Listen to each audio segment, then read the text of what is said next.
la nuit éternelle, emportés sans retour. Ne pourrons-nous jamais sur l'océan en des âges? Non, jetez l'encre un seul. Alors, ce qu'il y a aussi, c'est que dans l'alexandrin, vous avez à chaque fois 12. Bravo, j'ai entendu? Bien. Venez à ma place. Vous avez les mystiques. Hein? Donc, hémistiche, ça coupe en deux. 6, 6. D'accord? Ça s'appelle une ça s'appelle une césure. Bah, le truc de ton école. Non, regarde, j'en ai d'autres. Mais il y a un autre raison. Il y a deux marqueurs. C'est bon. C'est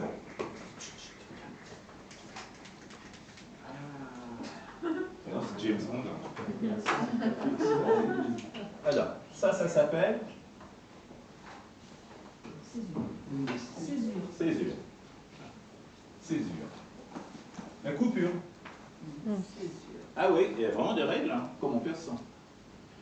Exactement comme en persan. On est à 5000 km de distance, mais les règles, vraiment, c'est pareil.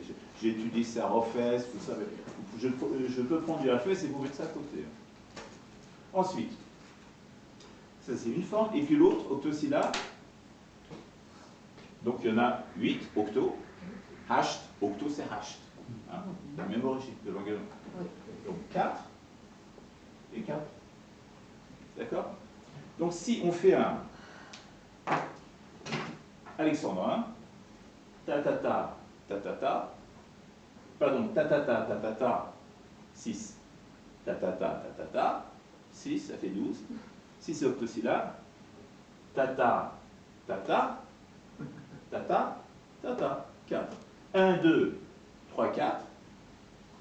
1, 2, 3, 4. Et là, 1, 2, 3, 4, 5, 6. 1, 2, 3, 4, 5, 6. Bon, est-ce que c'est clair tout ça? J'ai fait vraiment très simple. Hein.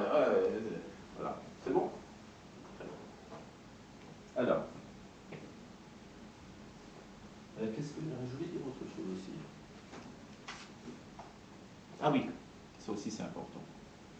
La poésie, la vraie poésie. Parce qu'il y a plein de trucs bidons en ce moment. Je ne sais pas si vous avez suivi le concours national de la RATP. Il n'a pas, c'est une référence. C'est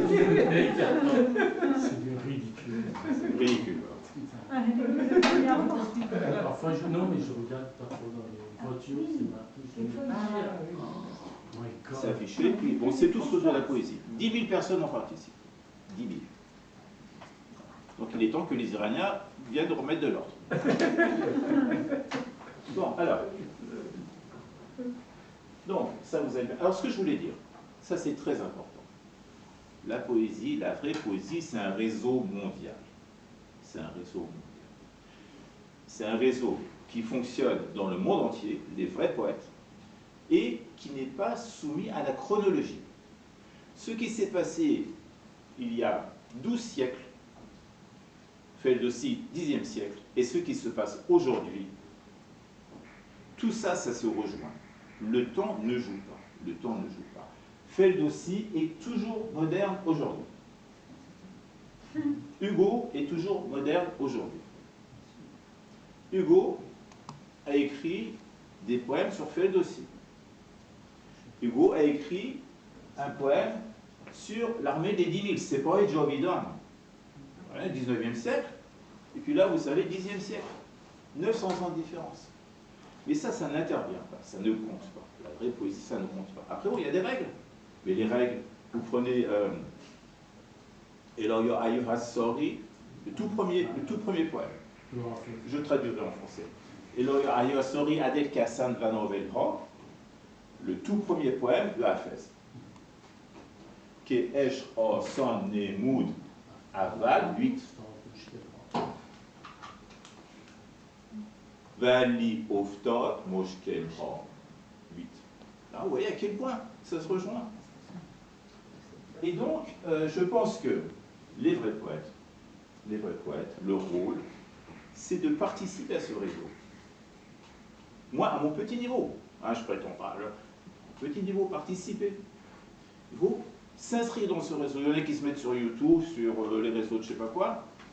Bah, oui, il y a un réseau de la poésie. C'est difficile d'y entrer. Mais vous pouvez à un petit niveau participer à ce réseau. Il vaut mieux à un petit niveau participer à un réseau que écrire n'importe quoi comme la RATP et puis voilà. D'accord? Donc il vaut mieux faire petit, en connaissant ses règles. Et après, il y a l'imitation, t'arrives. Pour apprendre, on commence par imiter. C'est dommage qu'ils n'ont pas fait la grève à ce moment-là. La grève? Ils auraient fait la grève à ce moment. Oui. Non mais de toute façon, ça c'est le système.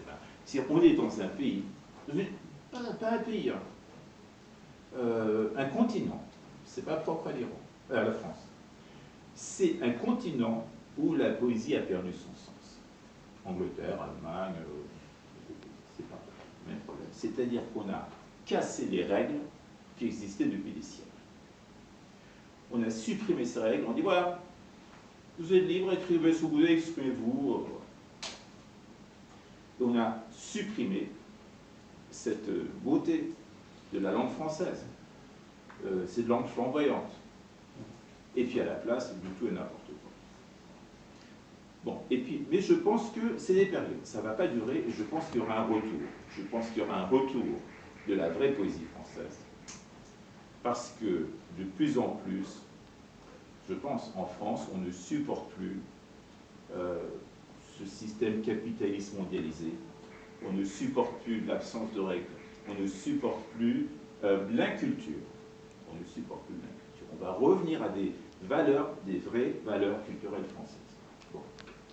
En tout cas, moi, depuis toutes ces années que je suis en France, je suis arrivé, c'était au début du déclin, ça a décliné, et maintenant je pense que, comme l'histoire est cyclique, donc on va basculer tout ça, on va revenir vers une véritable culture française. Bon. Alors voilà, donc c'est juste ce que je voulais dire. Je vous donne un exemple. Et j'espère, mon invité Jean, que nous aurons l'occasion de refaire quelque chose, et j'apporterai plusieurs regards croisés, poète français, poète iranien. D'accord. Louis Aragon. Louis Aragon, grand poète national français. Dernier grand poète national français. 20e siècle. Louis Aragon a écrit un recueil, Le Fou d'Elsa, inspiré par Johnny. Le Fou d'Elsa, inspiré. Fou, c'est Majnun. Il s'est inspiré de ça. Il s'est inspiré de Johnny. Mais c'est pas tout. C'est pour vous dire, alors je surveille aussi, on termine vers quelle heure? 8h30 par là okay. C'est pour vous dire que ça va encore plus loin. Aragon a écrit un poème sur Johnny. Johnny dont je n'étais que le chant prolongé. Ta secrète beauté m'a fait ce que je suis. Et elle était la substance au cœur de la parole, ta musique profonde et source de mon bruit, et quel amour, s'il me vient de ton école. C'est-à-dire qu'en fait, il rend hommage à Johnny. Il dit, tu m'as tout appris. J'ai appris par toi. Et le nom de son livre s'est inspiré par Le Fou d'Elsa. Donc Elsa, c'est le nom de sa femme. Lui devient Majnun, Lélie devient Elsa. Donc, vous dire jusqu'à quel point va l'imitation. Aragon, poète national français. Bon, il n'y a pas de problème, on imite. Il n'y a pas de honte à imiter, au contraire. Alors, je continue le poème. Ton miroir fut le cœur immense qui saisit la beauté et la fait l'élan en toutes choses. Derrière lui, la nuit des hommes se dispose. Ce qu'on appelle Dieu n'est que ta poésie. Ah, fontaine, taisez-vous et vous chardonnerez. Ah, si Johnny n'est plus, qui suis-je qui demeure? Ta lampe en moi s'éteint et ma nuit meurt. Ah, si Johnny n'est plus, que me sont les forts? Aragon qui vit Johnny. Bon, ensuite. L'équivalent à peu près de Aragon, ça peut être un Machandou. Avec cette différence que Aragon est allé beaucoup plus loin. Il a fait la guerre, donc il a eu une vie absolument démente. Chanteloup connaissait Aragon. Je pense qu'il avait traduit Aragon. Et il s'en est inspiré. Chanteloup aimait Garcia Lorca. Garcia Lorca, ça fait partie aussi des poètes qui ont inspiré Aragon. Et puis, alors, il y a beaucoup d'exemples, mais je vais vous donner... je pense que là-dessus, je pourrais passer peut-être 2 ans, si je devais à chaque fois, admettons une fois par mois, donner des exemples, poésie française, poésie persane. Aragon a écrit un poème qui s'appelle Épilogue. Est-ce que quelqu'un peut me donner un équivalent de épilogue en persan? Marche. Non, quelque chose après, ce qui marque la fin de quelque chose. Il y a le prologue, c'est avant le livre, et épilogue à la fin. Bon, qu'importe. Pardon. Non, relacé, c'est résumé. C'est pas grave.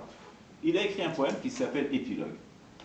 Ce poème raconte les derniers jours de sa vie, le regard qu'il jette en arrière sur sa vie. Et ce poème, vous pouvez vraiment le comparer avec le fameux poème de Champollion, d'Arostone. Champollion, dans son poème d'Arostone, au seuil de la vie et de la mort. Et lui, épilogue, la fin de sa vie. Je vais vous le lire. Le début. Je me tiens sur le seuil de la vie et de la mort, les yeux fermés, les mains vides, et la mer dont j'entends le bruit est une mer qui ne rend jamais ses noyés, et l'on va disperser après moi mes cendres, vendre à l'encan mes rêves broyés.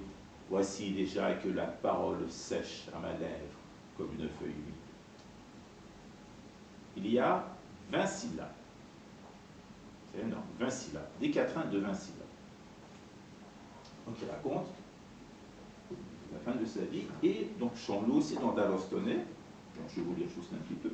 Alors par contre, c'est chez Hérénaud, c'est la poésie nouvelle, Champollion. Mais c'est vraiment dans le même esprit.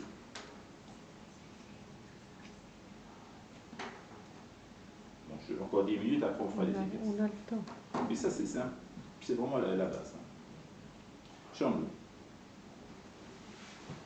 Alors, donc je vous lis la traduction que j'en ai faite. Je ne sais pas si j'ai le texte en persan.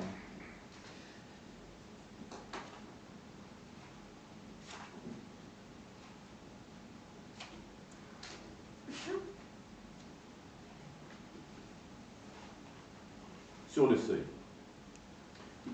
Alors, malheureusement, je n'ai pas le texte en persan, je vous lis la traduction que j'en ai faite en français. Il faut s'arrêter, se porter jusqu'au seuil de la porte sans heurtoir. Car si à temps tu y parviens, le gardien pour toi attend, et si trop tard, nulle réponse ne te viendra quand tu heurteras cette porte. Alors, et puis, votre serviteur, à ce modeste niveau, a écrit un poème en français dans le style de ce poème d'Aragon. Je me suis inspiré